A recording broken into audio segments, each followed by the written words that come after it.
When she said it, she didn't even blink. "He's moving in. If you don't like it, there's the door."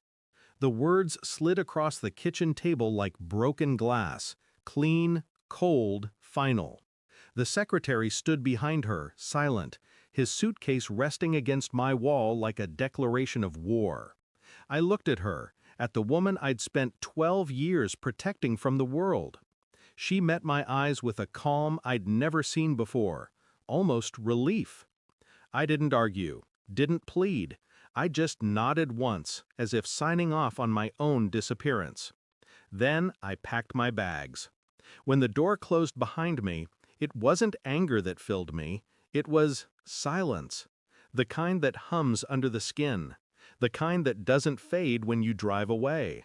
5 days later, her mother called. Her voice cracked through the static. "Honey, I don't know how to tell you this." Her breathing trembled. The kind of sound that only comes before a storm. That was when I knew something had gone wrong inside that house. And for the first time since leaving, I felt something stir beneath the silence. Her mother said there'd been a fight. Police cars, sirens, then nothing. I listened, jaw tight, to every word she didn't finish.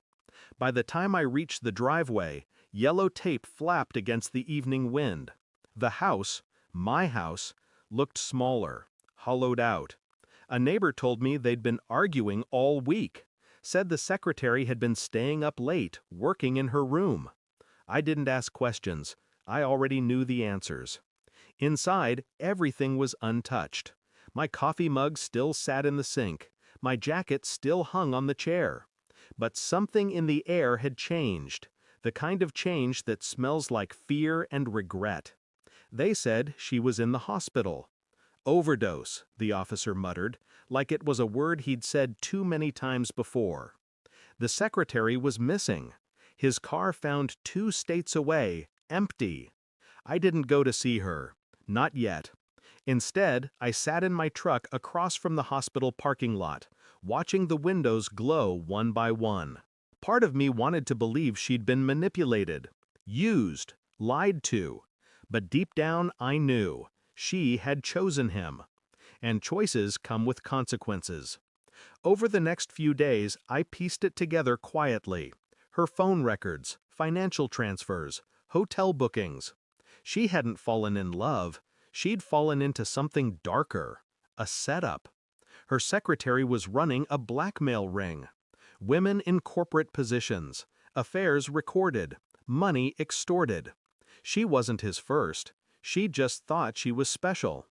Her mother said she'd been getting strange messages, threats, that he'd taken something, photos, maybe documents, from her laptop. The woman I thought I knew had become a stranger in her own life. I drove to her hospital that night, not to visit, but to listen.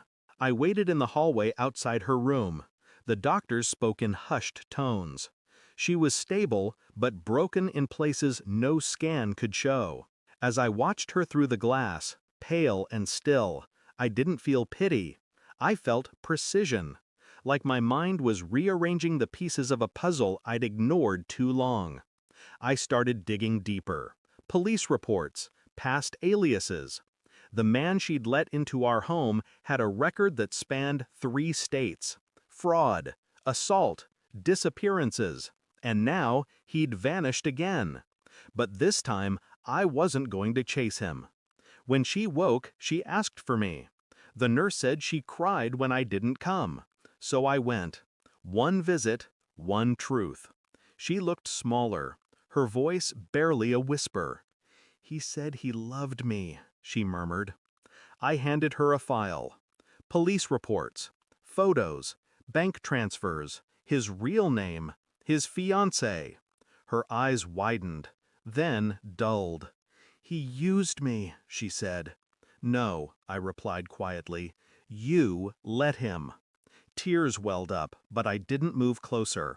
I just watched her drown in the truth she'd built herself.